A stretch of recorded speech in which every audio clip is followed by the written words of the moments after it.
Yeah, fantastic, mate. And I suppose it really takes us into that next space because you've obviously done a really different piece around that because you were obviously, as you said, humbly, yeah, an outstanding player. But then you went into the space around coaching, and you probably sit third as a coach in the family. In my mind, there's your mum first, who, and then your dad, who was the coach of the forwards when Australia won the 1991 World Cup, and then you. I rate you still, but you're probably third in the family. In that, I'm on the podium. I'm happy with the podium. I'm happy. I'm only talking. I'm only talking about that part of the family because I know that Bess is actually probably, when we'll get to that part later as well, an outstanding coach in her own way. When you got into coaching post and then sports governance, which and you did that to a level of excellence, obviously, and still continue. I know that you were at the Reds board meeting today, review on the top of obviously a business review as well. What have you learnt in that space? Because it's fair to say you've always been a man with strong opinions, which I've massively valued. But not all of those strong opinions have necessarily landed with people within the sport, which obviously when you're in sports like cricket, which is basically the Australian version of the American idea of the national pastime, sure. and then you're in sports like rugby where there's a lot of really powerful people invested in performance. What have you learned, and how have you maintained self? And because one of the things I absolutely love about you is you are always you. I've never known you not to be you. And what I mean by that is, regardless of it's Australia winning the World Cup in Australia, or people calling you Alan Jones, or other people in the media having different opinions about you, I've never seen you anything but you. How did you maintain that? And what did you learn in that space around governance and having opinions that you had to stand by? And because you've been through from Sandpaper Gate to outstanding World Cup winning, like the whole spectrum in between. What did you learn, and what are some of the principles there? Yeah, and look, mate, it's and just show of hands, so people know what Sandpaper Gate is. Okay, there's enough of you know that. So and look, so basically, and I've got a team in Denmark, and they'd heard of what. Oh, that's the people that brought sandpaper on and scratched a ball. And so, look, my role in cricket was, I did love it.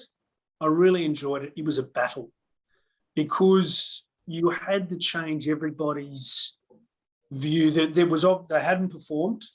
And so there was a burning platform.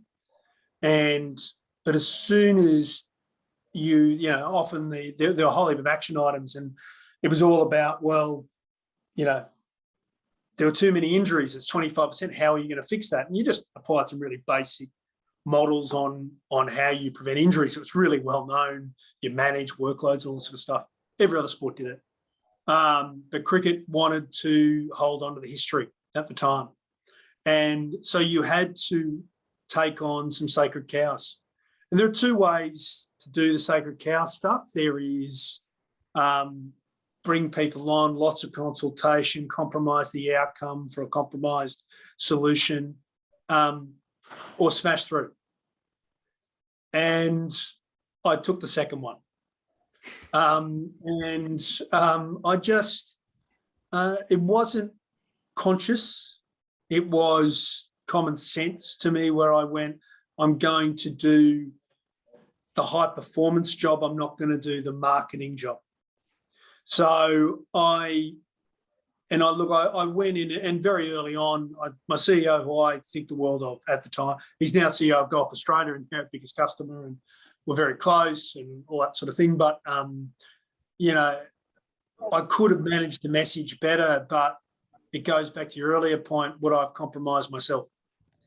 Would I have compromised what you want to be or how you want to do it? Or so I managed the internals, the boards, my staff, my manager. Greg Chappell, Rod Marsh were my litmus test. And these are legends of their sport. And I kept saying to them, if I can't convince you who worked for me and reported me, well, I'm not going to take it. I'm not going to go forward. You tell me if I've convinced you this is a good idea, that we can fix the problem. I was never going to be able to convince the white noise, is what I call it. And you have, if you've gotten a belief that you're going in the right direction, I was going to disregard the white noise. And because there were advocates, there were detractors, there was people who are commenting just to comment. And so much of that is they want to be able to say something so that they can be seen. And versus you're sitting there trying to make, you really want to drive a change in performance and work towards a World Cup or an Ashes or a, you know what you're building towards, then I'd rather fail doing it collectively your way rather than compromising and bring everybody on board. Now, the only thing I missed in that and regretted in that is that sometimes the change room listens to the papers more than the internal story. I'll often say sports boards often read the newspapers more than the board papers. And there is a little bit of trying to manage, you know, the smoker that lives to 100, you know, oh, my friend told me about this at Club X. And you go, yes, but here's the data. Here's the data. Here's what it says. We're now number one in the world in ODI cricket, and Mitch Stark is the fastest player to 100 wickets in the history of the game, and Steve Smith and David Warner are the fastest Australians to 4,000 runs in the history of the game. Legends aren't legends at the start of their career. They're the legends by the end, but on every trajectory, these guys are going to be legends. And just trying to manage these people through that period to get the outcome of a Ashes win, Leicester winning titles, preparing for managing people through transitions of Martin Johnson's greatness into Martin Corrie, you know, or starting a team from scratch like the Brumbies and going, what are we going to leverage to have our competitive advantage? You know, I think you've got to be able to find what you stand for and what's going to help you, in inverted commas, win. I often fail with trying to manage the external, but I also think if I tried to do it a lot, I'm not sure, one, I would have enjoyed the job as much. It would have been a lot of wasted energy for very little outcome. And sometimes the conjecture helps galvanise the team.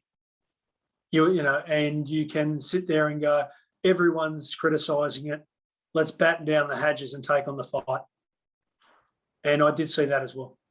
So I made plenty of mistakes and plenty of mistakes, but I'm not sure I've got a lot of regrets. You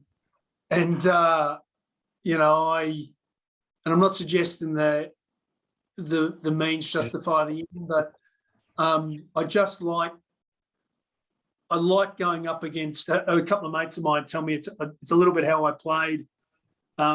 Sometimes you can try and go around the defence, or sometimes you can take on the brick wall. I just sometimes wanted to take on the brick wall, and I sort of liked it. Yeah, and now that explains a lot to me why you decided to run it against Michael Jones in your Test match debut, mate. A lot of that's just come into clear focus for me now. But there's an element of that around that the man in the arena, isn't there?